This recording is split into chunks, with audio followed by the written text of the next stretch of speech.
잘 지내셨습니까? 네. 아니 뭐 도대체 날씨가 따뜻해질 기미가 잘 안 보여서 오늘 아침에도 어떤 의사 선생님이 강의를 하시는데 감기가 완전히 폭 들었더라고요. 그래가지고 감기가 잘 안 난다고 자기도 막 하소연을 하는 그런 방송을 잠깐 들었습니다. 감기 되게 조심하시고요. 감기가 한번 들면 요새 기온이 낮다는 건 면역력이 낮아지는 거죠. 그래서 되게 많이 조심하셔야겠다 생각이 듭니다. 오늘 출애굽기 13번째 시간이고요.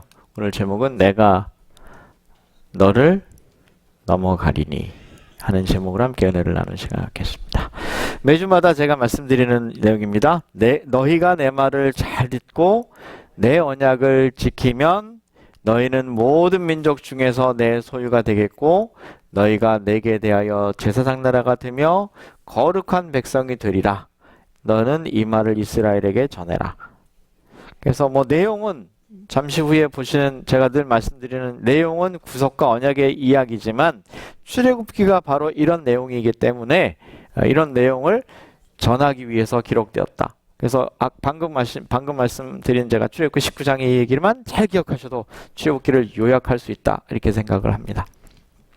지난주에 제가 말씀을 드린 것처럼 이 10개의 재앙을 간단하게 제가 지난주에 살펴보았습니다. 이 10개의 재앙에 대해서는 뭐 첫 번째 피재앙, 개구리, 그 다음에 이 파리, 그 다음에 가축의 재앙, 그 다음에 막 몸에 뭐가 나는 거, 그 다음에 우박 재앙, 그 다음에 메뚜기 재앙, 암흑 재앙, 그리고 마지막에 장자의 재앙. 오늘 하고 다음 주에 뭐 이런 얘기가 좀 제가 하겠습니다만 이런 재앙으로 구성되어 있습니다. 그래서 이 10재앙이 쭉 이렇게 구성이 되어 있고 이 10재앙은 애굽의 신들을 심판하는 그런 재앙이었다 하는 말씀을 제가 지난주에 드렸고요. 이런 재앙들의 특징들을 제가 조금 말씀을 드렸습니다. 어떤 재앙은 이스라엘 백성들과 애굽 백성들 전체에게 다 내렸고 그 다음에 특별히 개구리 파리 재앙부터는 하나님의 백성들에게 내리지 않았고 그 다음에는 가축들에게도 내리지 않았고 구별하였고 그 다음에 뭐 암흑재앙 같은 경우에는 3일 밤 동안 있었지만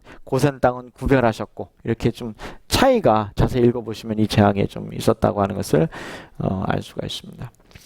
그런데 다 살펴볼 수 없지만 거의 패턴이 비슷해서 제가 8번째, 9번째 재앙의 일부분을 좀 보려고 합니다. 자 보시면 하나님께서는 나의 표징을 그들 중에 보이기 위함이다 라고 말씀하셨어요. 이걸 반복적으로 말씀하셨죠. 제가 지지난주 그지난주 말씀드린 것은 왜 재앙이 필요했는가에 대한 3가지 말씀을 드렸어요. 다시 복습해 봅시다. 첫 번째 누구 때문에 필요했다고요? 모세가 확신을 해야 데리고 나갈 수 있잖아요. 두 번째 누구 때문에 필요했다고요? 바로. 왜? 바로가 보내줘야 되니까. 세 번째 누구 때문에? 이스라엘 백성. 잊지 마세요. 그래서 재앙이 뭐가 내렸느냐가 보다 이 이유가 더 중요합니다. 이런 이유 때문에 내렸다 하는 거 잊지 마시고요. 그래서 하나님께서 이것 통해서 내가 표징을 보여줘야 돼. 그래야 모세도 바로도 이스라엘 백성들도 다 내가 하나님인 줄 알겠지? 하는 것 때문에 내리신 거예요. 그래서 재앙이나 제가 마지막 7재앙에 대한 요한계시록 7재앙에 대한 이야기를 제가 중간에 잠깐 드립니다만 다 이유가 있다는 거죠. 어떤 이유가 있는 것인데 우리는 너무 재앙에 포커스하는 경우가 더 많아요. 재앙보다는 그 이유를 좀 잘 보시면 이런 이유다 하는 거예요. 그런데 그래서 하나님께서는 너희는 내가 여호와인 줄 알 거다. 이 재앙 때문에 그렇게 얘기했지만 바로의 모습을 보면 이 8개 재앙, 9개 재앙이 계속해서 똑같이 반복되는 이런 얘기가 나옵니다. 바로가 모세와 아론을 급히 불러 이르되 내가 너희 하나님 여호와와 너희에게 죄를 지었다. 이렇게 말해요. 예? 여기 이제 8번째 메뚜기가 막 와가지고 다 갖다 먹으니까 야 내가 죄를 지었다. 처음에는 뻣뻣하던 바로도 점점 재앙이 반복되면서 어떻게 되냐면 숙일 수밖에 없죠. 그래서 바로가 어떻게 하냐면 내가 너희에게 죄를 졌다. 하나님께 죄를 졌다. 그러니 제발 메뚜기를 좀 빨리 물려줘라. 이렇게 얘기합니다. 그래서 딱 물러갔어요. 그랬더니 바로가 어떻게 했어요? 내보내줬습니까? 그렇지 않았죠?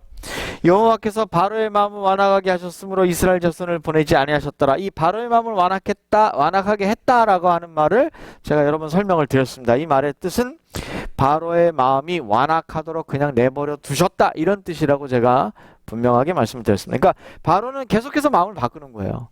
한국 속담에 화장실 갈 때 다르고 나올 때 다르다 그러죠. 막 들어갈 때는 급해가지고 죽는 소리를 하죠. 예? 이게 우리가 그런 경험이 있는지 모르겠지만 다 그러고 싶어서 그런 건 아닌데 가끔 그런 경우가 있어요. 저도 어렸을 때 그런 경우는 저희 어머니도 이제 시장에 계셨기 때문에 제가 본 적이 있는데 급하면 사람들이 돈을 꿔요, 안 꿔요? 그죠? 막 꿀 때는 그냥 있는 말 없는 말 다 해서 꿉니다. 그래요, 안 그래요? 급하잖아요. 급하니까 내가 이자를 얼마 쳐서 주고 언제까지 꼭 갚고. 근데 딱 급한 게 해결되면 어떻게 돼요? 이걸 어떻게 좀 다르게 해볼 마음 이런 마음이 사람에게 생긴단 말이죠. 참 희한해요. 그런 거 제가 몇 번 봤어요. 큰 돈은 아니지만 사람이 화장실 갈 때 다르고 나올 때 다르다는 거죠. 바로가 그랬어요. 딱 메뚜기가 물러나니까 생각이 바뀐 거죠. 매 재앙마다 이걸 반복하고 있어요. 9번째 재앙에서도 그랬을까요? 안 그랬을까요? 똑같은 걸 반복해요. 모세가 하늘을 향하여 손을 내밀며 캄캄한 흑암이 3일 동안 애굽의 온 땅에 있었다. 근데 어디에는 제외? 고센 땅에는 제외였어요. 이렇게 해서 이제 더 이상 못 살겠습니다. 그래서 이 바로의 술사들이 와가지고 아이고 왕이시여 이제 도저히 못 살겠으니 빨리 항복하시오. 이렇게 얘기했어요. 그래서 바로가 어떻게 하냐? 모세에게 이르되 너는 나를 떠나가라. 야, 이제 보기도 싫다. 질린다. 너 지금 가라 이제. 다 가. 그런데 스스로 삼가 다시 내 얼굴을 보지 말라. 내가 내 얼굴을 보는 날에 넌 죽을 거야. 너무너무 화가 나니까 이렇게 얘기했죠. 그런데 바로가 또 마음을 바꾸고 참 희한하죠. 이 9번째 재앙의 얘기는 10번째 재앙, 이제 오늘의 이야기부터 다음 주까지 얘기가 10번째 재앙과 드디어 출애굽기 아주 중요한 제목, 주제인 구속에 관한 얘기를 하게 되는데 이 주제에 등장합니다. 자, 10번째 재앙이 무슨 재앙인지 우리가 다 기억하시죠? 장자가 죽는 재앙이었어요. 바로의 장자로부터 맷돌 위에 있는 몸종의 장자와 모든 가축에 처음 난 것은 다 죽을 거다라고 예고를 한 거죠. 자, 그 다음에 여호와께서 모세에게 이르되 바로가 너희의 말을 듣지 아니하리라. 자, 들을 거라고 안 들을 거라고요? 안 들을 거라고. 그러므로 내가 애굽 땅에서 나의 기적을 더하리라. 더할 거라고 말씀하신 그 재앙이 바로 10번째 재앙이에요. 이렇게 내렸어도 바로는 말을 잘 안 들을 거니 그래서 또 재앙을 더하게 될 거야 라고 미리 말씀하셨다는 거죠. 그게 10재앙이었어요. 그러니까 10재앙은 어떻게 보면 뭐 여러 가지 이유가 있지만 바로의 입장에서 보면 아무리 얘기를 해도 말을 듣는다 안 듣는다? 안 듣는다는 거죠. 제가 거듭 말씀드리는 게 있습니다. 구원은 못 받는 게 아니에요. 여러분 저랑 있으시면서 이 백투된 있으시면서 이거 하나만 머릿속에 딱 박히셔도요 구원 흔들리지 않습니다. 절대 구원 흔들리지 않습니다. 왜냐하면 구원은 절대 못 받는 게 아니에요. 구원을 못 받을 수도 있어 라고 계속해서 사단이 말하는 거예요. 못 받을 수 있는 유일한 초이스는 뭐냐면 나의 선택입니다. 내가 구원을 받지 않기로 하는 것밖에 없어요. 이걸 자꾸 속입니다. 이걸 자꾸 속여요. 여러분 여기 요한계시록에 보면 7대접이 부어지고 여기 16장에 보면 7재앙이 나오는데 첫 번째부터 7개의 대접이 부어질 때마다 재앙이 내립니다. 자, 여기 간단하게 봅시다. 첫 번째는 독한 헌데, 두 번째는 바다의 생물이 다 죽어요. 바다가 피가 되고, 세 번째는 강물이 피가 되고, 네 번째는 태양으로 사람들을 태우고, 다섯 번째는 짐승의 보좌가 어둡게 되고 종기가 나고, 그 다음에 여섯 번째는 새 더러운 영이 모이고 아마겟돈 전쟁이 일어나고, 일곱 번째는 드디어 다 되었다라는 음성과 함께 번개와 우박과 큰 지진이 일어나고, 그리고 그 뒤에 이제 예수님의 재림 장면이 있습니다. 그래서 이 일곱 재앙은 무엇과 관계가 있냐면 예수님의 재림과 관계가 있습니다. 자, 이런 이 재앙의 특성을 가만히 보면 10재앙과 비슷하다는 생각을 갖게 됩니다. 자, 재앙이 왜 7개나 내릴까요? 왜 모세 시대에 바로에게 재앙이 10개나 내렸어요? 사람들이 하나 정도 하면 우연일 거라고 생각해. 그럴까요, 안 그럴까요? 아니, 우연히 바다가 뻘겋게 될 수 있어요, 없어요? 그럴 거라고 생각하거든. 두 번째, 강도 뻘겋게 됐어 했더니, 뭐, 그 정도까지는 그럴 수도 있지 않을까? 뭐, 이렇게 사람들이 생각하는 거죠. 그런데 연달아 태양이 태우고, 태양이 막 사람을 태워서 죽게 하더니, 그 다음엔 까맣게 그냥 완전히 흑암이 덮치고, 도저히 우연이라고는 볼 수 없는 일들이 일어난다는 거죠. 이게 열재앙 때도 그랬고 마지막 시대도 이런 일이 똑같이 일어난다는 겁니다. 하나님을 반대하고 해방하고 마치 하나님의 말씀대로 하면 그것이 사람들을 대적하고 하나님을 반대하는 것처럼 몰고 갔던 그런 이상한 사람들에 대하여 성경은 분명하게 이렇게 얘기하는 거예요. 그런데 이 재미있는 게 있습니다. 자, 이 일곱 재앙이 내릴 때도 열 재앙이 내릴 때처럼 똑같이 어떤 일이 벌어지냐면 이런 일이 벌어집니다. 하나님의 이름을 비방하며 또 회개치 아니하고 주께 영광을 돌리지 아니하더라는 일이 똑같이 벌어져요. 또 하나님을 비방하고 그들의 행위를 회개치 아니하더라 하는 일이 반복적으로 벌어집니다. 그러니까 열 재앙을 애굽 땅에 내렸을 때만 그런 일이 일어나는 게 아니라 마지막 시대에 일곱 재앙이 내릴 때도 사람들은 어떻게 하더라고요? 회개하지 않더라는 것입니다. 다시 말씀드리지만 구원은 못 받는 게 아닙니다. 안 받는 겁니다. 회개하지 않는 거예요. 근데 사람들이 이상하게 말이죠. 그 사람들의 그 관계의 다툼을 보면 이런 말 있죠. 처음엔 사람이 술을 먹고 나중에 술이 술을 먹고 나중에 술이 사람을 먹는다. 이런 말 들어보셨어요? 이 애들 싸움이 어른 싸움 된다. 왜 애들 싸움이 어른 싸움 될까요? 어른들끼리 무슨 뭐 잘못한 게 있습니까? 이게 감정 싸움이 되는 겁니다. 처음에 시작은 별게 아니었는데 감정 싸움이 돼. 사람이 똑같아요. 왜 회개치 않을까요? 사람이. 처음에는 쉽게 작은 죄들을 넘어가고 그래도 될 것처럼 자꾸 생각을 합니다. 이것이 습관이 되면 나중에는 정말 큰 죄도 그냥 무덤덤하게 넘어가 버립니다.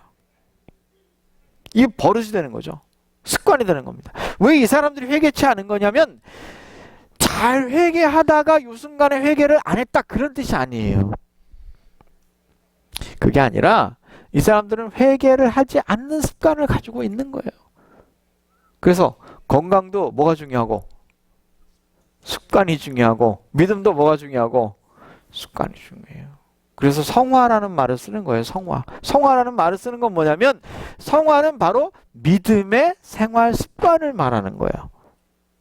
그래서 지금 올바른 습관을 갖지 않았던 사람이 나중에 무덤덤하게 되면 회개하고 싶은 마음 자체가 일어나지도 않을 뿐더러 회개하지도 않는다. 그런 뜻이 바로 이 일곱 재앙과 열 재앙이에요. 그래서 딱 문 앞에 가가지고 천국 문 앞에 딱 가가지고 말이죠. 천국 문 앞에 가가지고 그제서야 뭐해요? 후회하더라. 뭐 그냥 이건 하는 말로 제가 드리는 말씀이지만 뭐 그럴 리는 없겠죠. 이런 열 재앙의 뒤에 오는 사건이 등장합니다. 출애굽기 12장 13절 같이 한번 읽어봅시다. 시작. 내가 애굽 땅을 칠 때에 그 피가 너희 거하는 집에 있어서 너희를 위하여 표적이 될지라. 내가 피를 볼 때에 너희를 넘어가리니 재앙이 너희에게 내려 멸하지. 오늘의 주제 말씀이에요. 여러분 잘 아는 것처럼 출애굽을 이제 막 시작해야 될 시점이 왔어요. 이제 애굽을 출애굽할 시간이 다가왔어요. 왜? 하나님께서 계획한 10개 재앙이 다 내렸고 더 이상은 바로가 견딜 수 없는 상황까지 온 거죠. 자, 출애굽을 위한 결정적인 사건이 드디어 납니다. 그러니까 이 출애굽의 사건이 없었다라면 한 번에 준비해가지고 딱 되지 않아요. 여러분 그 많은 사람이 여러분 몇 명이나 나왔다 그래요? 대충 몇 명? 네? 네. 200만 명. 200만 명. 장정만 60만 명이라고 표현이 되어 있어요. 그래서 학자들의 추산은 200만 명 정도를 예상합니다. 200만 명이 굉장히 많은 숫자예요. 작은 숫자가 아닙니다. 이 200만 명이나 되는 사람이 뭐 진짜 그럴지 안 그럴지는 모르겠습니다만 추산적으로 그렇다는 거예요. 예. 뭐 100만 명만 따져도 작습니까? 엄청 많은 숫자입니다. 예? 그 많은 사람이 한 번에 준비해서 한 번에 짠 하고 나갈 수가 있을까요? 없을까요? 없죠. 어떻게 그렇게 할 수 있겠습니까? 지금처럼 막 휴대폰으로 다 연락해가지고 몇 날 며칠 몇 시에 출발, 그렇게도 꼭 빠지는 사람이 있는데, 그래요 안 그래요? 그래도 꼭 빠지는 사람 있어요. 못 들었느니 못 봤느니 꼭 그래요. 그런 세상에 어떻게 이렇게 한꺼번에 다 빠져나가겠어요? 그러니까 이 열 재앙이 뭘 시키는 거냐면, 처음에는 긴가민가 하던 사람들까지도 재앙이 반복될수록 진짜 그럴 수도 있나 보다. 왜요? 이제 파리장부터는 우리한테는 안 내려. 애굽 사람들이 고통당하는 장면을 봐. 그러면서 모세가 계속 그랬겠죠. 야, 너 이제 갈 준비를 너희들이 해야 된다. 계속 했겠죠. 응? 아마 그런데도 말 안 듣고 있다가 부랴부랴 그냥 간 사람이 분명히 있을 거라고 생각은 듭니다. 왜냐하면 성경 읽어보시면 이스라엘 백성들 외에 누구도 오냐면 다른 노예들도 오고 심지어 애굽 백성들 중에도 따라 나온 사람들이 있었어요. 그 사람들 얼마나 부랴부랴 왔겠습니까? 왜? 자기들이 겪어보니 아니 저기는 재앙이 안 내리고 우리한테만 재앙이 내리네? 저 사람들 따라가야 될 것 같아. 이런 사람들이 있었습니다. 어쨌든 이 10개의 재앙 중에 마지막 이 사건은 결정적으로 자 준비 땅 하면 나갈 수 있게 준비해 하는 사건이었어요. 이 사건이 뭐냐면 이 출애굽기 12장 2절에 이달로 너희에게 달을 시작 곧 해의 첫 달이 되게 하겠다. 그러니까 이 출애굽하는 달을 이스라엘의 첫 달이 되게 하겠다. 그렇게 해요. 그래서 이스라엘은요.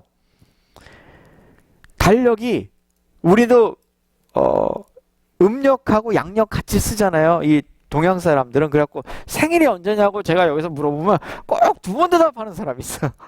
생일이 언제입니까? 그러면 아니 9월 15일입니다. 이렇게 얘기하면 되는데 저는요 9월 15일인데 사실은 8월 12일이에요. 이렇게 대답을 해. 어쩌라는 거예요. 이런 거 외국인들이 들으면 이게 뭔 얘기인지 모릅니다. 거기다가 또 한술 더 뜨는 사람도 있어요. 들어올 때 세크리터리가 기록을 잘못해갖고 원래는 제 생일은 9월 15일인데 음력으로는 8월 10일이고요. 호적상으로는 8월 10일입니다. 세 개를 내게 이런 사람도 있어. 내가 많이 가끔 봐요. 이런 사람들은. 여기는 달력이 그런 거죠. 달력이 밀력이 있고 그 다음에 성력이 있어요. 성력이라고 불리는 달력이 있는데 그 성력의 시작이 바로 이때 시작했다는 겁니다. 자, 그래서 이 해의 첫 달을 삼았다. 즉 성력의 첫 달이었다. 이렇게 생각할 수 있습니다. 이것은 구속사적인 의미를 가지고 있기 때문에 그래요. 우리가 지금 배우는 것처럼 출애굽기 주제가 뭐라고요? 언약과 구속과 언약인데 구속사적인 아주 다시 말하면 구속의 시작이 되는 첫 달을 표현하기 위해서 이렇게 성경이 하나님 말씀하셨고요. 또 애굽의 노예 생활을 완전히 청산하고 하나님의 백성으로서의 중생, 이거는 구속을 말하는 거예요. 그래서 새로운 삶이 시작이 된다. born again이라고 그러죠. born again이 된다. 다시 태어난다 라고 하는 의미로 첫 달을 삼는다 라고 표현하셨어요. 또 주권을 가진 독립나라, 여러분 이 한국도 그렇습니다만 불교를 믿으시는 분들은 4천 몇 년 이렇게 얘기하죠. 또 그런 거 들어보셨어요? 불기 4천 몇 년 이런 거 들어보셨죠? 그 다음에 일본 사람들도 무슨 한국도 옛날에 그런 거 많이 썼어요. 그 다음에 중국도 그런 거 있어요 없어요? 있어. 황제들이 저마다 무슨 연도를 다 다르게 다 그런 의미가 있어요. 근데 여기도 주권을 가진 독립국가로 100만 명 이상의 사람들이 나와가지고 이제 더 이상은 애굽의 달력을 쓰는 것이 아니라 하나님이 주신 새 달력을 쓰는 거죠. 구원의 기념으로, 또 나라가 선 기념으로, 하나님이 백성이 된 기념으로. 그래서 어떤 사람은 한 수 더 떠서 그럽니다. 제 생일은요 5월 25일이에요. 그건 또 뭡니까? 제가 침례받은 날이요.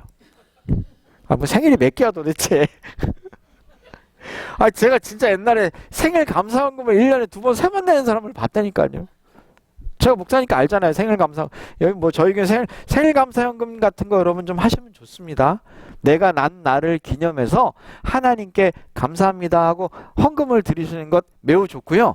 자, 기왕 갑자기 제가 이런 얘기를 하는데, 아니면 꽃을 내는 거 굉장히 좋습니다. 내가 생일인 달에 하나님 감사합니다. 그리고 꽃을 내고 싶으신 분들은 저에게나, 오늘 또 한국 갔다가 오셨던 거 있어. 우리 메이 집사님 한국 갔다 오셨네. 우리 메이 집사님에게 얘기하셔도 돼요. 얼마쯤 듭니다. 그럼 뭐 50불이든 100불이든 이렇게 드리면 생일 감사헌금 꽃으로 이렇게 탁 해가지고 보면 좋잖아요. 그죠? 하나님께 드리는 건데. 아니면 뭐 급하면 떡을 좀 내셔도 좋습니다. 생일 떡 내신 분들 많아요. 제가 보니까. 예? 그거 감사헌금으로 하는 것입니다. 예? 그렇게 하는 것도 좋습니다. 뭐 생일 많으면 좋죠. 예. 근데 이제 하늘나라 가면 또 생일 또 하려나? 진짜 구원받은 기념으로 생일이 도대체 몇 개야? 재밌네요. 어쨌든 이렇게 주권을 가진 독립 나라로 출발하기 위한 기념으로 이렇게 했어요. 또 농사를 중심으로 한 달력이 아닌 종교를 중심으로 한 종교력. 그래서 그 당시에 밀력은 주로 뭐냐면 농사를 중심으로 한 달력이에요. 우리나라도 뭡니까? 음력은 무슨 중심의 달력입니까? 예. 그러니까 농사를 기본으로 한 사람들은 음력을 많이 쓰는 거죠.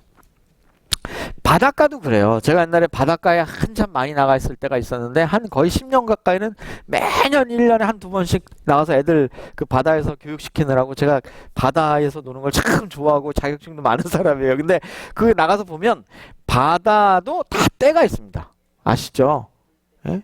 물때가 있습니다. 물때가 있고 그 지역마다 물이 흐르는 방향이 있어요. 바다에 물이 흐르는 물살이 강보다 셉니다. 저 바다에서 죽을 뻔한 적이 있어요. 그래서 까불다가 죽을 뻔한 적이 있는데, 바다에도 그런데, 그게 왜냐하면 날짜마다 달라요. 저도 안면도를 제일 많이 갔는데, 그러면 안면도에 계시던 그 안면도 출신 목사님들 둘이 있었는데, 그분들은 기가 막히게 알아요. 지금 뭐 왜냐면 어렸을 때부터, 심지어 저희 그 동기 목사님 중에 한 분은 어느 정도셨냐면, 이렇게 보따리를 이렇게 손에 들고, 예, 여기 보이는 섬을 건너갈 정도로 수영을 잘 하시는 분들도 있어요. 그런 분들은 물때를 잘 알아요. 물때 잘 모르면 큰일 나는 거죠. 예, 그 동네 사는 사람들은 물때를 잘 알아. 그래서 언제쯤 나가서 이게 바다에서 액티비티를 해야 되고, 언제쯤은 하면 안 되고, 이거 어기다가 한 목사님들이 아주 큰일 날 뻔했죠. 해류가 너무너무 안면도 앞바다가 센데, 그 댕기보트를 그 모터도 없는 걸 둘이 점심시간에 몰고 나갔어요. 그때 이제 제가 책임을 지고 있었는데, 저희 선배 목사님 둘이 논다고 점심 일찍 먹고 몰고 나갔어. 그래서 점심이 거의 다 끝나가는데, 제가 보니까 이 양반들이 없어요. 다 뒤져봐도 없어서 이상하다, 어디 갔나? 난리가 났죠. 없어졌어요. 그래가지고 제가 망원경으로 여기저기 살펴보고 이제 보트를 몰고 나갔는데, 보니까 수평선 끝에 요만한 게 하나 있어. 그래갖고 모터보트 끌고 한 10분 15분 달려가가지고 그 사람들 왜 이렇게 갔습니까? 그랬더니 아무리 저어도 안 된대. 그러니까 이 물길에 잘못 들어가면요, 그 마을 사람들이 뭐라면 웃으면서 재수없으면 북한까지 가버린대요. 물론 이제 중간에 빠져나올 수 있는 그 물때가 있겠지만, 그렇게 물때가 있어요. 이런 거 다 뭐냐면 달력이에요, 달력. 그 음력의 상황에 따라서 달이잖아요. 달의 그 끌어당김에 따라서 물이 들어오거나, 뭐 조금, 살이 이런 거 들어보셨어요? 그런 거 있어요. 밀물 썰물만 있는 게 아니라 조금과 서리도 있어. 이게 날짜와 때에 따라서 시간이 다 달라요.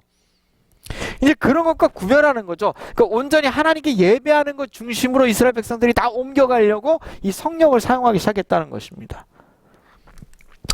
자, 신명기 12장 3절에 이렇게 나옵니다. 너희는 이스라엘 회중에게 구하여 이르라. 이달 열흘에, 이달이라고 하는 말은 첫 달을 말해요. 이달 열흘에 너희의 메인 어린 양을 취해라. 어린 양을 첫 번째 취해라.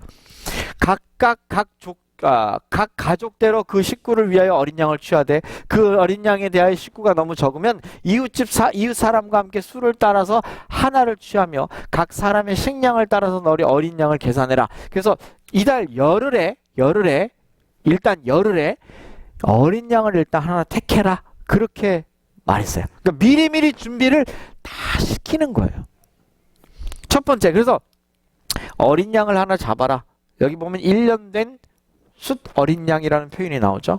이 양을 잡아라. 취해라. 일단 가지고 있어라. 이런 말이 나옵니다. 이 어린 양을 취하라는 말은 원어에는 원래 의미는 염소나 새끼를 말합니다. 새끼 양을 말하기 때문에 원어적으로 보면 꼭 양만을 말하는 건 아니고요. 염소가 될 수도 있습니다.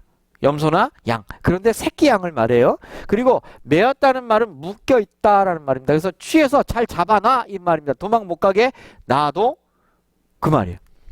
그리고 각 가족대로라고 하는 말은 10명 이내를 말하기 때문에 한 가족이 뭐 두세 명이면 다음 가족과 같이 묶어서 이렇게 하는 표현을 쓴 거 있는 것입니다. 그래서 운명 공동체, 신앙 공동체를 하나님께서 이렇게 묶으시는 장면이 보이고요. 또 각 사람의 식량을 따라라고 하는 말이 나와요. 여러분 출국하면 가서 뭐 먹겠어요? 당장 며칠은 뭘 먹어야 되잖아요. 예? 그 많은 사람들의 그 입을 어떻게 할 겁니까? 제가 보니까 저희도 지금은 이제 잘 못 가지만 저희는 이제 추석이나 설 때 여러분들 많이 그러셨죠.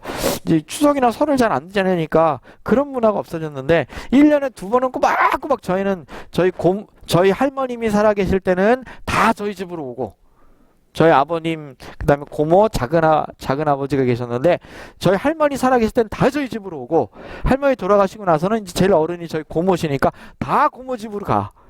그러면 고모네 집으로 가면 고모네 삼형제, 저희 이형제에다가 작은 집하고 또 외사촌 막 이렇게 모이면요. 어마어마합니다. 우리 형수들이 밥을 얼마나 많이 해야 되냐면 정말 산더미처럼 해야 될 때도 있어요. 많을 때는. 그렇겠죠. 그 입이 무섭습니다. 이거 다 뭐 먹겠어요? 그러니까 이 양을 취한 목적 중에 또 하나가 뭐였냐면 식량을 삼는 것입니다. 갖고 나가는 거죠. 갖고 나가는 목적으로 그렇게 했다는 것입니다. 자, 그 다음에 잡아놨다가 매어놨다가 붙잡아 매어놨다가 14일까지 간직하라 그럽니다. 그리고 해 질 때에 그 양을 잡아라 이렇게 slater 그러니까 죽이는 거죠. 도살하다 그런 뜻입니다. 이거 영어로. 그러니까 그 양을 잡아라 이렇게 표현을 하고 있습니다. 그러니까 10일 날 준비해 놓고 10일까지는 준비하는 거죠. 준비하고 있다가 양을 잡는 날은 며칠이에요? 14일. 그리고 여기 해 질 때라고 하는 말은 굉장히 중요한 표현입니다. 아주 중요한 표현인데 여기는 at twilight이라고 영어에는 표현되어 있습니다. 그러면 twilight은 언제입니까? 영어로 표현하면 twilight은 언제예요? 해질 무렵이라고 표현하시면 돼요. 그러니까 해가 꼴딱 진 것도 아니고 해가 안 진 것도 아니고 질라고 하는 때를 말해요. 그런데 이건 틀린 표현입니다. 이게 왜 틀릴 수밖에 없는가 하는 거죠. 왜 한국말에 해질 때 영어로 왜 twilight이라고 번역할 수밖에 없는가? 이거는 문화적인 차이 때문에 이렇게 번역을 할 수가 없어요. 잘 보세요. 이 해질 때라고 하는 말의 원어는요. 벤하르바임입니다. 벤하르바임. 이 문제는요. 안식일 교인들에게는 아무 문제가 없는 문제인데 여러분 혹시 제가 잠시 후에 말씀드릴 건데 그 하나님의 교회라고 들어보셨어요? 안상홍 증인회라고 들어보셨어요? 옛날엔 안상홍 증인회라고 했다가 하도 이게 냄새가 좀 이상하잖아요. 안상홍이란 말이 들어가니까. 그래서 이름을 하나님의 교회로 바꿨어. 근데 제가 이름은 안 되는데 목사로서 생각할 때 제일 얄미운 교회 중에 하나가 하나님의 교회입니다. 왜냐하면 이 사람들이 다니면서 안식일 교회 욕을 다 먹입니다. 문제가. 가끔 안식일 교인들하고 여호 증인들하고 헷갈리는 사람들이 가끔 있지만 거의 없어요. 거의 없죠. 근데 하나님의 교회 사람들은요, 꼭 안식일 교인으로 착각을 합니다. 왜 그럴까요? 이 사람들이 안식일을 지켜요. 이 문제가. 그리고 안상홍이라는 사람이 원래 안식일 교회에서 침례를 받은 사람입니다. 부산에서. 근데 이 사람들하고 우리하고 아주 분명한 차이점이 하나 있습니다. 확실한. 그분들에 대해서 많이 논하고 싶지는 않습니다. 근데 이분들이 아주 재밌는 게 이 표현입니다. 이 벤하르바임을 이 사람들이 모릅니다. 이 사람들의 차이는 뭐냐? 이 사람들은 안식일이 토요일 아침 해 질 때부터 일요일 아침 해 질 때까지가 안식일이라고 생각하는 거예요. 그러니까 이 사람들은 일출설이라고 하는 걸 씁니다. 그러니까 하루의 시작이 아침부터 아침까지라고 생각을 하는 거죠. 그런 개념은 처음 들어보셨을 겁니다. 그래서 여러분 뭐 이런 거 잘못해가지고 처음에 안상 움직이는데 잘못 만나가지고 딱 걸리면 신기해가지고 쏠딱 넘어가는 사람들 가끔 있습니다. 예, 아주 그럴듯하게 설명을 합니다. 성경에 있는 거 가지고. 그런데 그 표현 중에 하나가 이 해질 때입니다. 이게 왜 중요하냐면 원래 해질 때라고 번역된 twilight이라고 번역된 표현은 원래 원어에는 어떻게 되어 있냐면 두 저녁의 사이입니다. 두 저녁? 저녁이 두 개입니까?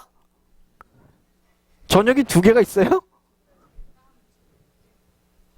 그거 봐요. 다 이렇게 헷갈리실 수밖에 없어요.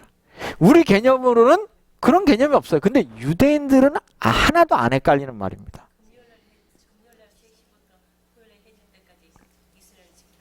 자, 이 사람들이 생각하는 저녁은 두 가지가 있습니다. 참고로 여러분이 알아두십시오. 제가 이 부분이 나올 때마다 꼭 여러분에게 한 번쯤 얘기하는 겁니다. 두 저녁이라는 말은 이스라엘 사람들에게 있어서는 저녁이 두 가지가 있습니다. 우리하고는 전혀 개념이 다릅니다. 저녁 개념이. 밤이라고 하는 거하고 저녁은 다르죠? 이해가시죠? 나이트하고 이브닝은 다릅니다. 근데 이브닝의 개념이 다릅니다. 자, 이스라엘 백성들은 두 저녁이 있는데 첫 번째 저녁이 있고 두 번째 저녁이 있습니다. 그러면 첫 번째 저녁이 언제 시작하는가? 여러분은 전혀 이해하기 어려우시겠지만 해가 중천했을 때, 즉 정확하게 가운데 있을 때, 뭐 12시라고 표현합시다. 그냥 12시에 있을 때 12시에서 1도라도 딱 기울면 그게 첫 번째 저녁입니다. 전혀 개념이 다릅니다. 여러분이 생각하시는 것과. 그래서 유대인들이 생각하는, 이스라엘 사람들이 생각하는 첫 번째 저녁, 즉 저녁의 시작이 언제냐면 12시가 지나면 첫 번째 저녁입니다. 그럼 두 번째 저녁은 언제일까요?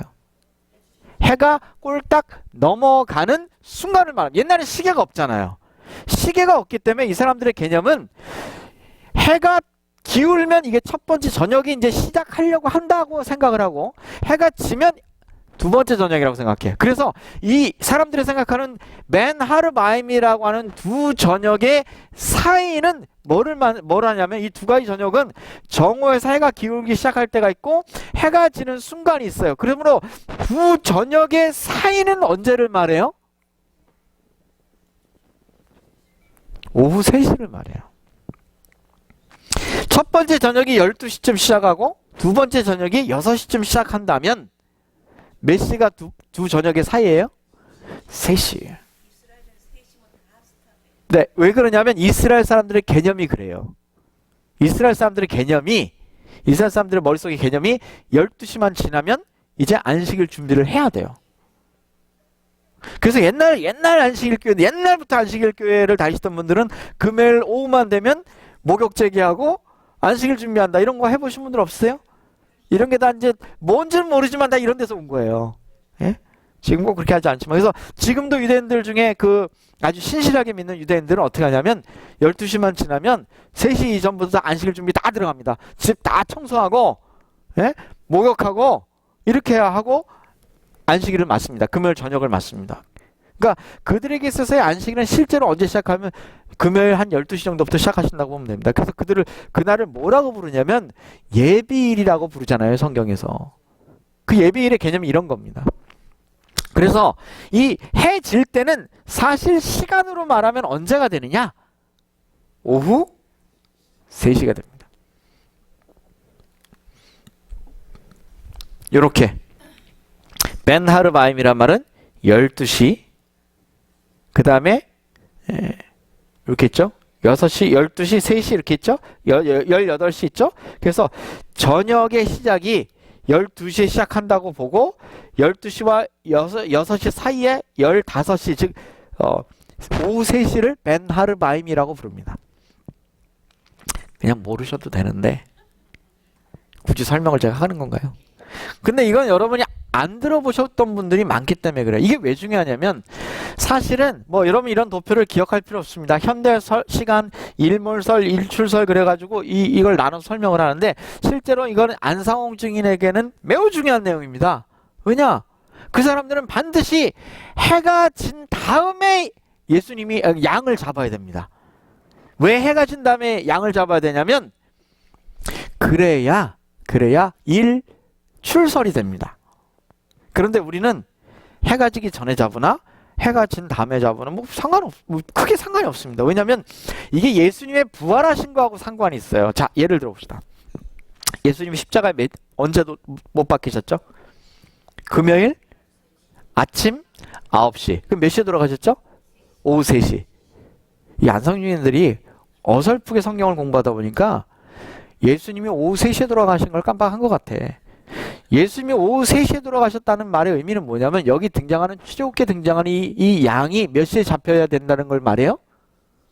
오후 3시에 잡혀야 된다는 걸 말해요. 왜냐하면 성경의 표상이 출애굽기에 나오는 표상이 마태복음, 마가복음, 요한복음 이런 데서 다 일치하고 있는 거기 때문에 예수님을 표상하는 어린 양은 몇 시에 잡히는 게 맞냐면 오후 3시에 잡히는 게 맞는 거예요. 그래서 이 어린 양이 몇 시에 죽냐면 벤 하르바임, 즉 오후 3시에 죽어요. 그 양을 잡을 때.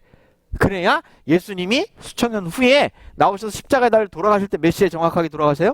3시. 정확하게 시간까지 맞아요. 돌아가신 시간까지. 그런데 오후 3시에 돌아가시면 예수님이 며칠 만에 부활하셔야 됩니까? 3일 만에 부활하셔야 되잖아요. 그러면 금요일 날 돌아가시고 토요일, 일요일. 그죠? 그러면 우리가 생각하는 일몰설, 즉 하루의 시작이 저녁에 시작하면 금요일 날 돌아가셨으니까 금요일 하루, 그 다음에 토요일 하루, 그 다음에 언제 이후만 부활하시면 되느냐? 우리 개념으로는 토요일 해가 지고 난 다음부터는 언제든 부활하셔도 상관이 없어요. 일몰설의 개념으로 3일을 말하면. 그런데 문제가 누구한테 있느냐? 이 안상홍 증인에게 있어요. 이들은 일요일 아침 해가 뜬 다음에 부활을 해야 돼요. 왜냐? 금요일이 아니라 토요일 아침까지가 하루고 토요일 아침부터 일요일 아침까지가 하루고 일요일 해가 떠야 세 번째 날이 시작을 하거든요. 이해 가시겠어요? 뭐 잊어버리셔도 됩니다만 안상홍 증인들에겐 그래서 이게 중요해요. 그래서 양이 언제 잡혀야 된다고 생각해요? 해가 진 다음에 양이 잡혀야 되는 거야. 해가 진 다음에. 이분들의 개념은 그래요. 그런데 우리는 아무 상관이 없고 심지어는 예수님이 양에 잡히는 시간이 오후 3시인 것과 예수님이 십자가에 달려 돌아가신 시간이 오후 3시인 것이 똑같다는 거죠. 여러분 다 기억 안 하셔도 돼요. 중요한 건 뭐냐면 양을 잡는 시간이 오후 3시였다 하는 것이 중요해요. 이 오후 3시라고 하는 시간은 6월절의 핵심인데 즉 예수님께서 십자가에 달려 돌아가실 것을 예표하는 이 어린 양은 죽는 시간마저 예수님이 십자가에 달려 돌아가는 시간과 뭐 하더라? 일치하더라 하는 거예요. 이건 굉장히 중요한 겁니다. 그래서 안상홍 증인은 죄송하지만 이 중요한 표상을 자기네 마음대로 바뀌어버립니다. 그리고 뭐라 그러냐? 성경에 해 질 때라고 쓰지 않았냐? 이렇게 주장을 해요. 그거는 뭐 성경을 잘 모르고 원어를 모르는 그냥 보통 분들은 그럴 수 있다 생각하지만 그 교단에서는 아주 나쁜 것입니다. 그래서 이 문제를 가지고 이렇게 하다가 결국은 뭐 제가 뭐 얘기를 다 오늘 드릴 필요는 없습니다만 그들이 주장하는 건 뭐냐면 성경이 잘못됐다고 주장합니다. 뭐 직접 제가 들은 얘기예요. 성경이 잘못됐다고 주장합니다. 그리고 요한복음에 아직 새벽 미명해라는 말이 나와요. 해 뜨기 전에 예수님 부활했다 이거죠. 그랬더니 성경이 잘못됐다 이거예요. 성경이. 그렇게 주장을 합니다. 뭐 그분들이 어머니 하나님 그래갖고 장길자를 성령으로 모시는 것만 중요한 게 아니라 근본적으로 이런 게 문제가 있습니다. 그런데 사람들이 들어보면 신기하니까 쏙 빠지는 사람들이 가끔 있어요. 좀 배웠다는 사람들이 빠집니다. 이게 이 6월절하고 관계가 있어요. 그래서 되게 속상한 거는 6월절이라고 여러분 쳐보세요. 이 중요한 6월절을 그 사람들이 다 도배를 하고 있어요. 왜? 그 사람들의 핵심이 뭐냐면 핵심 사상이 뭐냐면 6월절을 지켜야 구원을 받는다고 생각을 해요. 지금도 6월절을 그 사람들이 지킵니다. 지금도 6월절 지키는 사람 주변에 있으면 6월절 지키면서 안식일 지키는 사람이 있으면 하나님의 교회 즉 안상홍 증인이라고 생각하시면 됩니다. 참 이 좋은 거, 이 좋은 표상을 가지고 싹 가져가서 그냥 인터넷을 도배를 해놔가지고요 제대로 된 자료를 찾기가 어렵습니다. 이상하게 만들어놔가지고 그래서 제가 얄밉다고 하는 표현을 쓴 겁니다. 속상하고 얄미운 것이에요. 이분들이 완전히 매스업을 시켜놨습니다. 이 사람들이. 그리고 이 사람들이 인터넷을 굉장히 많이 이용을 합니다. 선교하는데. 그래가지고 참 되게 속상해요. 어쨌든 이 6월절은 무엇과 관계가 있습니까? 어린 양 그리스도와 상관이 있어요. 그래서 시간을 제가 강조해서 말씀드린 것입니다. 이 어린 양은 죽기 4일 전에 예비되죠. 10일까지 예비해라 그러죠. 그 다음에 흠이 없어야 한다고 했죠. 그 다음에 죽임을 당해요. 뼈를 꺾지 않아요. 근데 죽임을 당하지 않는데 몇 시에 죽임을 당해요? 오후 3시에. 그 다음에 문설주에 피를 발라 심판을 지나가게 하죠. 그 다음에 고기를 불에 구워 먹습니다. 이런 표상이 예수님하고 일치한다는 거죠. 왜냐? 예수님도 미리 준비되셨고 죄와 흠이 없으셨고 십자가에서 죽임을 당하셨고 뼈가 꺾이지 않으셨으며 피 흘리심으로 사하시고 구원하셨고 그리스도의 생명과 참된 양식, 참된 음료를 통하여 이 살과 이 뼈를 이 살과 피를 먹어라 라고 말씀하시며 성만찬 예식으로 이걸 대신하셨죠. 십자가의 개념을 말이죠. 그래서 이 표상과 실체가 그대로 일치합니다. 여기 제가 하나 뺐습니다만 시간마저 일치한다는 거죠. 예수님이 돌아가신 시간마저 일치를 하고 있다는 것입니다. 그래서 오늘 등장하고 있는 이 6월절 어린 양, 6월절 어린 양 예수 그리스도라고 하는 말의 개념은 제가 오늘 이 6월절에 일부분 첫 부분을 시작했고 다음 주에 제가 좀 구체적으로 좀 말씀을 드리면서 출애굽하는 장면을 제가 말씀을 드릴 건데 그래서 이것은 열재앙을 다음 주에 제가 조금 더 구체적으로 말씀드리겠습니다. 장자의 죽음에 관한 재앙 이것이 왜 예수님의 죽음 이런 것과 관계가 있느냐 아주 중요한 것은 아주 중요한 힌트는 왜 마지막 10번째 재앙이 장자의 죽음이었느냐 하는 거죠. 이 죽음에 제가 다음 주 설교 끝에 말씀드리겠습니다만 아주 중요한 의미가 들어있습니다. 여기는.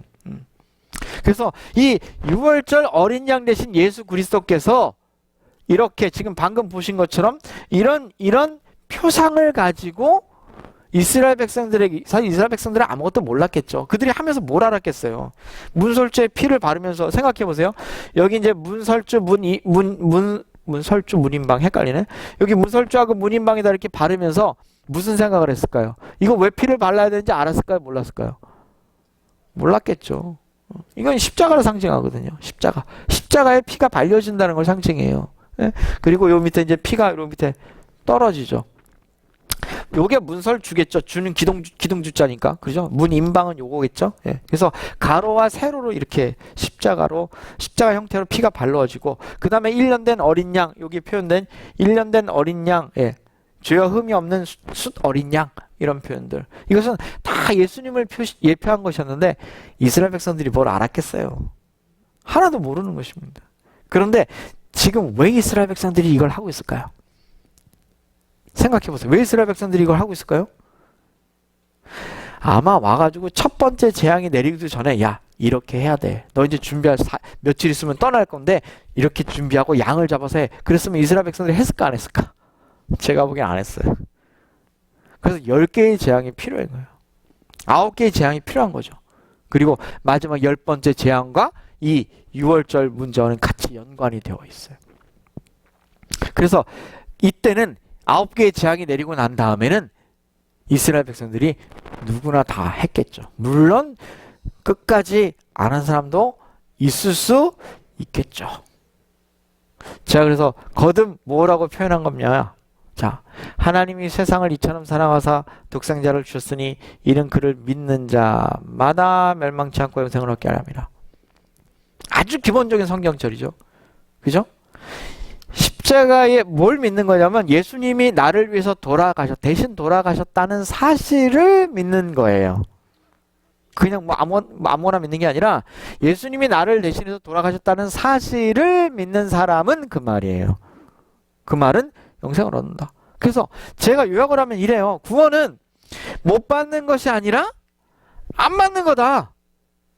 제가 이 주장을 계속하는 이유는 뭐냐면 거절하지 않으면 받는 것이 구원이에요. 내가 거절하지만 않으면 받는 거예요. 내가 억셉했으면 받는 게 구원이에요. 여기 믿는 자마다라 그랬잖아요. 믿는 자마다. 그래서 왜냐하면 우리 모두를 대신할 십자가에 달려 돌아가셨기 때문에 그 사실을 믿고 내가 받아들였으면 구원 받는 거지. 구원을 못 받을까 두려워하지 말라 그랬어요. 성경에 바울이 여러 번 얘기했다고. 그렇게 두려워하지 말라 그랬어요. 이미 예수님이 이루셨다 그렇게 표현했어요. 그러므로 구원은 무슨 문제냐? 선택의 문제예요. 앞에 제가 서두에서 말씀드린 것처럼 10재앙의 문제도 마찬가지였고 7재앙의 문제도 마찬가지였고 끊임없이 재앙이 한 번 올 때마다 회개하는 것처럼 보이지만 다시 돌아오고 다시 돌아오고 다시 돌아오고 그래서 어떤 사람은 10재앙이 지나면서 신앙을 제대로 잡고 하나님을 믿게 된 사람도 있고 10재앙이 지났는데 오히려 멸망받는 사람이 있더라 하는 거예요. 그래서 똑같은 현상이 일어나지만 어떤 사람은 구원을 선택하고 어떤 사람은 스스로 회개치 아니하고 뭘 선택하더라? 멸망받을 일을 선택하더라는 거죠. 이게 10재앙과 7재앙의 끝에 나오는 이야기예요. 결국 무슨 얘기냐? 구원의 얘기고 선택의 문제예요. 그러므로 구원을 잃을까 두려워할 필요가 우리는 없어요. 사실은 없어요. 자, 봅시다.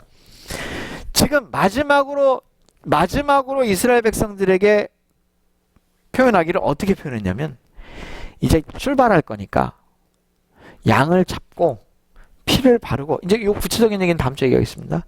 문인방과 문설주에 바르고 그리고 띠를 띠고 짐을 다 싸놓고 너희가 먹을 거 먹고 남은 거 좀 싸서 다 어떻게 해라? 나갈 뭐 해라? 준비를 해라. 준비를 해라는 거예요. 이런 준비를 온전히 하라고 아무리 얘기해도 안 한 사람 있을까 없을까? 있을 거라니까요. 분명히 있을 거라니까요. 분명히 있습니다. 지금 그 1857년 얘기인데요.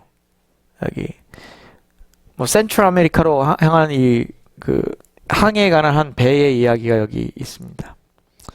여기 한 배의 얘기가 있는데 이 배의 이야기는 참 재밌어요. 자, 유럽을 향해서 가던 한 아침에 컴퓨터가 이상해져가지고요. 얘가 말을 잘 안 듣네. 약간 바이러스를 먹었나 봐요. 자, 유럽을 향해서 출발하던 한 배가 난파됐어요. 그래가지고 옆에 있는 그 주변에 있는 그 배들한테 막 구조 신호를 막 보냈습니다. 그래서 가까이 있던 배들이 이제 몰려들었어요. 몰려들어가지고 이 배에 있는 사람들이 상당히 많은 사람들이 타고 있었거든요. 근데 이 많은 사람들에게 탁 옮겨 타라, 옮겨 타라. 근데 끝까지 안 옮겨 타는 사람이 있어요. 이거 지금 가라앉으려고 그러는데 계속 우물쭈물하면서 안 옮겨 타는 사람이 있어요. 선장을 비롯한. 결국은 이 배를 어떻게 끝까지 사람들이 많이 빠져나가면 이 배를 살릴 수 있겠지라고 생각한 사람들이 있었어요. 이 배에서 빠져나와서 옆에 배로 옮겨 타기만 하면 살 수 있었는데 이 배와 함께 죽은 사람들이 꽤 있었습니다. 이유를 사람들이 몰랐어요. 이해가 안 된 거죠. 그 나중에 이 배를 밑에 가라앉은 배를 살펴보니까 금덩어리가 잔뜩 들어있어요. 어마어마한 금덩어리. 그러니까 이 배를 금을 싣고 지금 옮겨가는 중이었는데 이걸 모르는 거죠. 몇 명만 아는 거죠. 그 사람들은 이 금을 못 버리는 거예요. 그러니까 사람들이 많이 내리면 이 배가 어떻게 살 수 있을지도 모른다고 생각을 하는 거죠. 여러분 되게 어리석게 보일지 모르지만 구원이라는 게 이렇다니까요. 못 받는 게 아니에요. 안 받는 거지. 생각해 보세요. 롯이 거기서 나올 때 딸들하고 아내하고 같이 나왔잖아요. 분명히 뒤를 쳐다보지 말라고 했어요, 안 했어요? 쳐다본 이유가 뭐라고 그랬어요, 성경에? 왜 쳐다봤다 그랬죠? 기억하세요? 롯의 부인이 왜 쳐다봤죠? 거기다 놔두고 온 거 생각한 거예요. 예? 소돔과 고모라에다가 놔두고 온, 아이고, 내가 어떻게 해서 장만한 집인데, 저거 내가 어떻게 장만한 차인데, 내가 어떻게 해서 장만한 금은 보안데, 이게 너무 아쉬워가지고 잠깐 돌아봤다는 거죠. 대부분의 이 구원의 문제 속에 들어가면 다 선택의 문제고, 하나님이 구원을 못 받을 수 있는 환경을 제시하는 것이 아니에요. 못 받도록 사람들에게 하는 것이 아니라 그런 환경이 끊임없이 우리 옆에 있는 건 사실이지만 나의 선택에 의해서 얼마든지 내가 구원을 받을 수 있는 길은 있어요. 여러분 지금 이 죽고 사는 문제가 지금 벌어졌는데 금덩어리 몇 개가 문제입니까? 여러분 정말 그렇게 생각하세요? 이게 아까 아침에도 잠깐 우리 손상원 장로님이 그런 얘기를 하셨는데, 제가 암 환자들을 많이 만나보다 보니까 이게 그런 생각이 들어요. 이게 제가 하는 생각이에요. 제 하는 생각이에요. 제가 하려는 대로 해가지고 암이 딱꼭 낫지는 않겠죠. 그런데 수술하면 정말 암이 낫습니까? 항암 치료하면 정말 나요? 예? 정말로 방사선 치료받으면 낫습니까? 그렇게 될 것 같으면 왜 수많은 의사들이 노벨 의학상을 받은 사람까지도 이 세계의 암 치료는 문제가 너무 심각해서 금방 바뀔 거다. 왜 이런 얘기가 계속 나오냐 이거죠. 이걸 하지 말라는 게 아니에요. 아직도 의학계에서는 이 세계가 정설이고, 특히 미국에서는 이걸 바꿀 수가 없어요. 절대 바꿀 수가 없어요. 한국도 이 문제 때문에 제가 암 얘기하면서 얘기했죠. 수많은 암 치료대들이 지금 사장되고 있다고. 왜? 이게 다 경제 논리예요.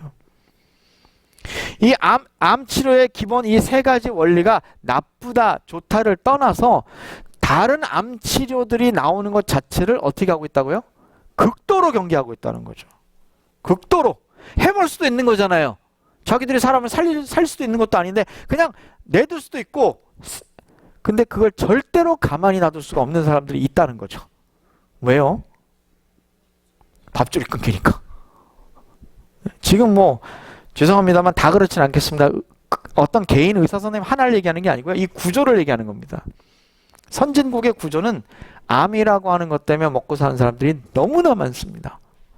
통계를 보면 너무 그냥 한두 명이 아니라 너무나 잘 먹고 잘 살고 있습니다. 암 치료 때문에. 그런데 아주 하찮은 한약, 한제가 암을 살린다고 생각해 보세요. 예? 한국에서 나온 지금도 많이 있습니다. 건칠단이니 뭐 삼칠단이니 많은데 그런 걸로 암을 고칠 수 있다. 1년 뭐 치료제가 그것도 비쌉니다만 뭐 10,000불, 20,000불인데 그 정도면 안 나빠요. 제가 볼 때 목숨하고. 제가 드릴 말씀이 거예요. 덜커덕 낫는 방법은 없으니 아주 베이스부터 차근차근 해봅시다. 왜? 우리가 뭘 인식해야 되냐면 암은 덜커덕 낫는 방법이 없습니다. 당뇨가 한 방에 딱 낫는 방법이 있어요? 없어요? 없어요. 고혈압이 탁 낫는 방법이 있어요? 없어요? 없습니다. 그러니 어떻게 해야 돼요? 약을 먹어야 돼요? 뭐 그 의미가 있습니다. 저는 약을 반대하지는 않습니다. 근데 약이 어떤 의미를 가지고 있는지를 여러분 이해하시라는 거예요. 약은 고쳐주지 않아요, 절대. 예? 약을 안 먹는 사람이 오래 살아요? 약을 먹는 사람이 오래 살아요? 안 먹는 사람이 오래 살아요. 고혈압 약을 안 먹는 사람이 오래 살아요. 이렇게 얘기하면 의사들이 나를 잡아 죽이려고 그러겠지만 통계는 그래요. 왜? 약을 안 먹는 사람들은 운동하고 식이요법하고 뉴스타트하고 백테드를 하거든요. 비슷하기라도 합니다. 여러분, 백테드하고 뉴스타트 모르는 사람들도 초연요법에 들어가면 우리 거랑 거의 비슷합니다. 믿음 이런 것만 없지. 그 사람들은 뭐 이걸 뭐 요가 뭐 참선 이런 걸로 합니다. 비슷합니다. 비슷해. 근데 그런 사람들의 생존율이 더 길어요. 약 먹는 사람보다. 그러니까 근데 의사 선생님들 꼭 어떤 거 갖고 비교를 하냐면 약을 먹으면 이만큼 더 살고 약을 안 먹으면 이만큼 못 산다고.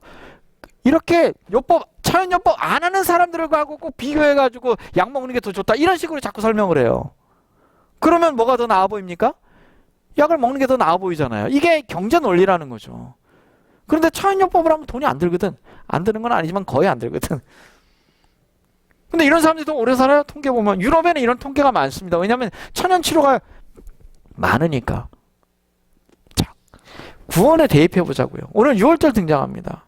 하나님께서는 얼마든지 구원의 통로를 열어놓으셨고 예수님께서 이렇게 십자가에 달려 돌아가심으로 우리가 특별히 뭘 많이 해야 되는 게 아니에요. 10,000달란트를 내야 되는 것도 아니고요. 죽어라고 어디 가서 봉사해야 되는 것도 아니에요. 그냥 뭐 하기만 하면 돼요? 받아들이면 돼요. 제가 다시 말씀드리면 구원은 선택의 문제예요. 이 6월절은 선택의 문제였어요. 10개의 재앙이나 있었다고 하는 것은 그 사람들에게 계속해서 구원을 받을 뭘 제공하는 거냐면 기회를 제공하는 거예요. 그럼 오늘 우리에게는 어떻습니까? 그냥 우리도 덜커덕 10재앙 있으면 좋겠어요? 10재앙이 있어서 나에게 초이스가 아주 분명히 있으면 좋겠어요? 어떤 사람이 그러더라고요. 당신은 그냥 암에 걸렸다가 기도로 그냥 탁 났으니 그냥 증거가 분명하지 않냐고. 그럼 암에 걸렸다 한번 나와 보실래요? 어떻게 한번 그렇게 해보실까요? 암 한 4기쯤 돼가지고 진행암 그래가 걸려가지고 뭐 3개월 선고 한번 받았다가 하나님의 은혜로 한번 나보실 분 계세요? 그러면 하나님 확실하게 믿으실래요? 그렇게 함부로 표현하지 마세요. 그런 분들에게 당신은 참 은혜가 충분하고 선택에 정말 확실하게 하나님을 선택할 수 있지 않냐고 이렇게 말하시면 안 돼요. 정말 어려운 문제입니다. 여러분, 그렇지 않을 때 하나님 믿으니 얼마나 좋아요. 아닙니까? 아니에요. 그러니까 꼭 열 재앙이 있다고 하나님을 믿을 수 있는 건 아니에요. 어려움을 겪어봐야 믿는 건 아니에요. 그러나 인간의 연약성 때문에 우리는 열 재앙을 개인적으로 다 겪게 돼 있어요. 왜? 사단이 요구를 해요. 이걸 사단이. 욥처럼 사단이 요구를 한다고. 그래서 진짜로 저 사람이 하나님 백성인지 안 백성인지 하나님 사단이 뭘 하느냐? 증명해내 보이라고 합니다. 그래서 때로는 시험을 사단이 주기도 하고 하나님이 시험할 때도 있어요. 결국은 무슨 얘기냐? 선택의 문제예요. 결국은 하나님을 선택해야 돼요. 오늘 우리에게 혹 열 재앙은 아니지만 작은 것부터 우리 건강 문제부터 시작해서 가족 문제부터 시작해서 관계의 문제부터 시작해서 다양한 재앙과 다양한 시험거리들이 우리 앞에도 있다는 사실을 잊지 마시기 바래요. 그리고 이 시험거리들이 거듭되면 거듭될수록 우리는 어떤 사람이 되느냐? 하나님의 나라를 위하여 출발하기 위하여 준비하고 뭔가를 다 이렇게 모아놓고 언제든지 하나님이 있고 그러면 딱 갈 수 있는 이스라엘 백성처럼 이렇게 준비된 백성들이 될 수도 있고, 그런 일이 있을 때마다 거절하고 하는 반복하는 일을 통하여 결정적인 순간이 옴에도 불구하고 노 하는 사람이 될 수도 있어요. 구원은 선택의 문제예요. 사랑하는 백성들이시여, 오늘 이야기를 통하여, 오늘 하나님 주신 말씀을 통하여 하나님이 우리를 넘어가신다 그랬거든요. 넘어가신다고. 귀한 하나님의 은혜를 따라 언제든지 이런 기회가 오면 하나님을 선택할 수 있는 귀한 믿음의 연습, 경건의 훈련, 이런 일주일의 삶을 사시는 하나님의 귀한 백성들이 되시기를 간절히 바라며 말씀을 마치겠습니다.